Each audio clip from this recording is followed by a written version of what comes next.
Hey guys, Tina here and welcome to the last wrap-up of 2017. Yes, I'm still reading a couple of books that I think that will be read in 2017, but I will just wrap them up at the beginning of 2018 to give myself a boost at the beginning of the year or something. I don't know, I'm blabbing. But still, yes, I read 3 books that I want to talk about in this video, and for most part enjoy them all. And yes, the first of those is The Cruel Prince by Holly Black. I received an ARC copy from the publisher on NetGalley and I would like to thank them for that. This was a book that I was itching to get my hands on. There has been buzz about this book ever since Book Expo, I think, when people got ARCs, and some of them have not stopped talking about his book, and I was really curious, how I would feel about it. And I can already tell you that I already pre-ordered a finished copy, so I did like it, just so you know. But this, I have read Holly Black's books before, but never about the Fae, and she's supposed to be the queen of the Fae, and I was really curious to see that and experience that, and I was not disappointed. This was unlike any book with the Fae that I've read in the past, and I have not read many, but still this was really intriguing and I really enjoyed it. So The Cruel Prince tells the story of 3 sisters. When they were small, their parents were brutally murdered in front of their eyes, and then they were basically kidnapped and taken to the High Court of the Fae, where they were raised alongside Fae nobility's children and also shunned. So they were treated nicely because of the respect their foster father has, but in private they were also shunned. They were made aware that they are inferior, they're just humans, that they should not be there, that they're just basically the Fae really looked down upon the humans, and they did not hide that disdain from the girls. So they had a hard time, and each of the girls is dealing with that in her own way. But the sister that we follow is Jude, and Jude is actually determined to become part of the Fae world, which is just very interesting given everything that has happened. But she wants to fit in, she wants to be a fighter, she wants to be part of that society, be a productive part of that society, and she wants to gain their respect. And that is, I think, the hardest part, because they're quite willing to use humans, but to actually show them respect, that's another matter altogether. And yeah, she wants that. And we follow her story, we see her struggle, and everything that you would expect in a book like this. Personally, I really enjoyed the world that Holly Black presented to us. Now, as I mentioned, I did read a few books that had Fae characters in it. I mean, A Court of Thorns and Roses series is full of Fae characters, but they all felt very human, I mean, you sort of forget that they're Fae. They're just Fae humans or something like that. And I also read, well, there's always Fae characters in the Shadowhunter Chronicles, of course, but you just don't get the feel for the whole world of the Fae if you just read those. But with Holly Black, I think that we get the whole spectrum of the Fae, different types of Fae, different creatures, the more human likes and more just various other types, and they can be very cruel, they can play tricks, they can be vicious, and I just really like that. It was, as I said, unlike anything I've ever read before, and I really like that. As for the characters, I have to say that I did not really care for any of the main characters.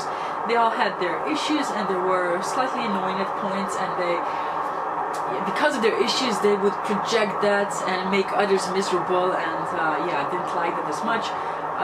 But the writing as well was really great. It was engrossing, it just pulls you in, and I really liked it as well. And there's a lot of politics in this book that was really intriguing, because you have no clue what's going on, at least I didn't. And I just really enjoyed it. And as I said, I already pre-ordered a finished copy, and you will be able to do that. Well, you are able to do that already, but the book itself comes out on the 2nd of January, and I do recommend it if you're interested in Fae or something similar. But yeah, just so you know, I really liked it. Then I read Turtles All the Way Down by John Green. I got a copy in the library. I think I was the first to read it, which is interesting, but of course very great. I was really happy to be able to do that. Well, not to be the first one to read it, just to read it in general and not have to buy it, because I do actually prefer, with John Green, I think I would prefer to actually read it first and then buy it if I had the chance. Because we have sort of love-hate relationship. There are a few books that I liked, and especially The Fault in Our Stars, yes, was my favorite. And for some reason I did enjoy The Abundance of Catherines, which I know that it's a very unpopular opinion, but the rest of those other books I didn't care for. And I was sort of unsure how I would feel about this one, but I actually ended up liking it, loving it, somewhere in between. It's definitely a book worth reading.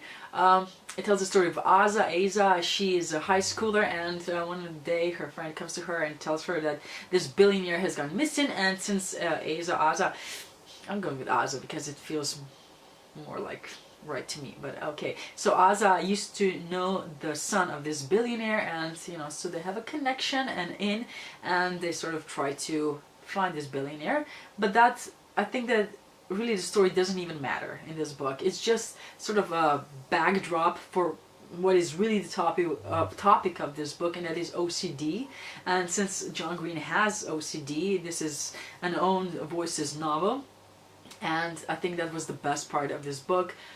Disregarding, yes, the characters talk as they always do in John Green's books, and I don't care. That's his niche, that's his style, and I don't care that. You just have to accept that, and it's really enjoyable. Again, I didn't care for the characters, none of them actually, but I really loved the OCD aspect, and that is simply because I think it was really well done. And from what I've heard from people that are more knowledgeable when it comes to OCD, I think that they agreed. I of course don't have it, so it was really interesting because you do sort of, when you hear OCD, you try to imagine what that feels like, what that is like to live with that, but you can't. Just reading this book was, I have to say, really exhausting because it was so tiring to read about OCD and a character that had it and what she had to go through on a daily basis and all that. It was exhausting, and I do actually, appreciate that he came up with this book and showed us what that feels like.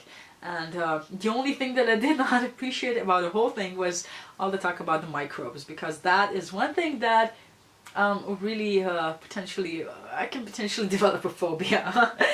But yeah, I think I could, but I'm really trying not to think about that at all. But yeah, anyways, I think it was a great book. I definitely would recommend it. If you, as I said, disregard the rest. Just read it as an informative non-fiction book, maybe even. I don't know. I really liked it. Anyways, that's my opinion, and I was really pleasantly surprised by that. Then the last book that I managed to finish is Vengeance Road by Erin Bowman. This is a book that I was really interested in back when it came out, but then I sort of forgot about it for a while, and then lately Reagan from Peruse Project has been talking about it, and I decided I wanted to pick it up because she made it sound really interesting. And as well, this is a sort of western, so I really wanted to get back into the world because I finished the Gold Seer trilogy by Ray Carson recently, and I did enjoy that. So yes, I picked it up, and this tells the story of Kate. Her father was brutally murdered, her home burned to the ground, and a journal that her father possessed was stolen. And because of all of those things, Kate decides that she wants vengeance, and she goes after this gang of men that did all of this. And along the way she meets two brothers that keep her company, as well as an Apache girl, and it was not as good as I hoped it would be. The characters were sort of meh. Especially Kate, she was strong, don't get me wrong, she was strong and brave and very determined, but she was also very single-minded. She just went ahead and plowed through everything and made some really stupid decisions that no sane person would actually go through with those things. But I did appreciate the historical elements. I really like those. I'm actually not sure how correct they were, but I think that it was mostly not so much history itself as people's perceptions and emotions, how they looked on Apaches, or just how the world felt to them and how they saw different things. And sometimes that would make me really angry, some aspects of that, but I did sort of understand it because you meet these characters and you get to know them. And yeah, all in all, this is a treasure hunt of sorts, a vengeance book. And it was enjoyable, but it was not my favorite. Despite that, I think that I will continue on, and I think the next one is Retribution Road. and I'm not sure, I think it's more of a companion, not necessarily a sequel, but I do think that these characters somehow play a role in it. I'm not sure, but I will potentially at some point pick it up. I don't know yet right now. Right now I'm conflicted, but very likely.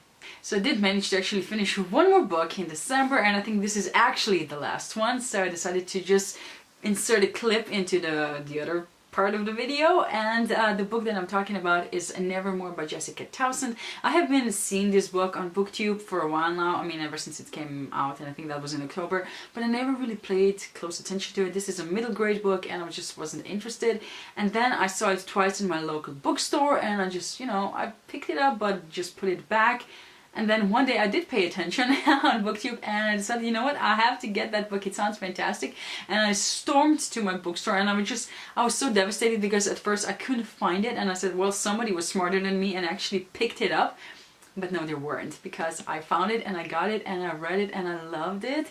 It's so enjoyable. This is the story of Morgan Crow. She's a young 11-year-old girl and she's living with her family that sort of shuns her. She's dubbed the cursed child. She was born on a specific day, and every child born on that day is supposed to be cursed, which means that everything bad that happens is blamed on her. If there's, you know, a neighbor that breaks their leg, she's to be blamed, and of course she has to apologize then and write letters and all that, and it's just really not a great childhood that she's having. And then on a specific day when the year changes, she's supposed to die, and she's really not looking forward to that. So when a man appears and, you know, asks her if she wants to go away with him and to this magical world, she's quite keen to do that, and she goes to Nevermore, and there she stays in this hotel that is constantly changing. You know, it's like a character on its own, and of course her stay there is not, you know, quite that simple. If she has to actually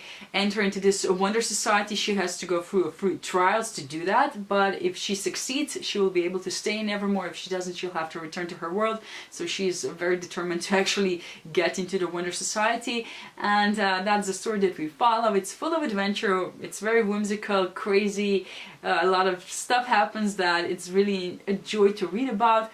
Now, I have heard this book the series actually being described as the next Harry Potter, which we all know that it's not a great thing to do, to compare anything to Harry Potter, because it's sort of doomed to fail, isn't it? I mean, seriously, there have been a lot of things that have been compared to Harry Potter, but none have reached that kind of success anyways. But I have to say that this, I do think that it has potential. It gave me that warm feeling that Harry Potter does, which is, well, it doesn't happen that often. I mean, I'm not a huge reader of middle grades, granted, but still, this one was really enjoyable. I really liked it, and I think it does have potential. Of course, this is only book 1. As far as I know, 3 have been sold, but the author plans to have 9 books in the series if everything works out. So we have still a long way to go to see whether or not it's going to be quite so successful, but I did enjoy it. And if you're looking for a really enjoyable middle grade book, and it's actually, I think it's perfect for the winter time, just saying. So yeah, I actually really enjoyed it, and I'm really looking forward to the next book in the series, because I want to see more craziness from Morgan Crow and the crew, because some of the characters are just insane. Just saying that, and in a very pleasant way. So I'm really happy that I read this book at this time, because it's sort of, you know, and making me feel that I ended this reading year on a high note, because I honestly don't think that I will be finishing any more books before the end of the year. And yeah, that's the end of this clip. Anyways, those were all the books that I managed to finish in the last couple of weeks. As I said, or did I? I'm not sure. I forgot. The beginning of the video is so far back that I cannot remember. But yes, I'm reading a couple of books, and I do plan to finish them before the end of the year, and then move on to new beginnings. So yeah, guys, I hope you had a great year, and that the next one's going to be even better, and I hope reading wise it was great, and that's going to continue. Just happy holidays, and see you in the new year. Bye.